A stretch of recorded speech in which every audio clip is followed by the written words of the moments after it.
জুলাই থেকে সেপ্টেম্বর এই ৩ মাস ইলিশের মৌসুম হলেও আনন্দ নেই রাঙ্গাবালির জেলেদের মনে। পুরো মৌসুম জুড়েই ছিল সাগরের বৈরী আচরণ। সাগরে গিয়েও খালি হাতে ফিরতে হয়েছে বারবার। সামনে আসছে আরও ২২ দিনের নিষেধাজ্ঞা। সব মিলিয়ে পটুয়াখালীর উপকূলে জেলেদের দিন কাটছে হতাশায়। তুহিন রাজের রিপোর্ট, জানাচ্ছেন সিরাজুম মুনির শুভ।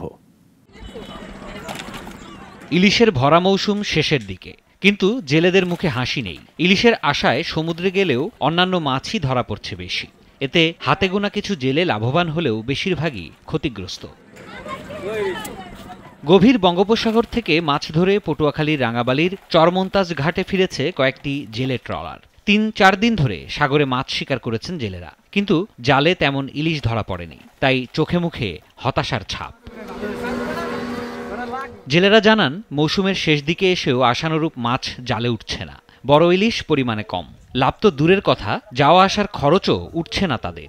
এই সময়কালে মাছ তার কথা নদীতে ভরপুর, এখন মাছ নাই, এখন গাড়ে বই বই বেকার খাইতেছে। আমাদের খুব কষ্ট হইতেছে, আমরা খুব বিপদগ্রস্ত আছি। আমাদের মাছ ধরার মতো কোনো কায়দা নেই। সাগরে গেলে ওই আবহাওয়া খারাপ হয়ে যায়, উঠতে হওয়া লাগে, মাছ আনাস ভালো একটা পাই না। পুরো মৌসুম জুড়ে আবহাওয়া এবং সাগরের বৈরী আচরণে বিপাকে পড়েন জেলেরা। গত ২ মাসে ৬ দফায় কখনো লঘুচাপ কখনো নিম্নচাপ ভুগিয়েছে তাদের। তবে শেষ দিকে কাঙ্ক্ষিত ইলিশ পাবেন বলে আশা মৎস্য কর্মকর্তার।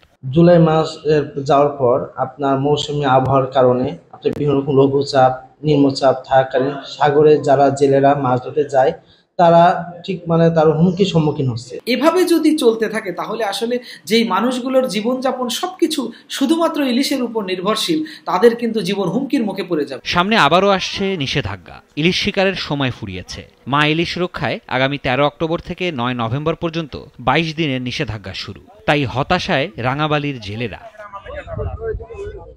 সিরাজুম মুনির শুভ, নাগরিক।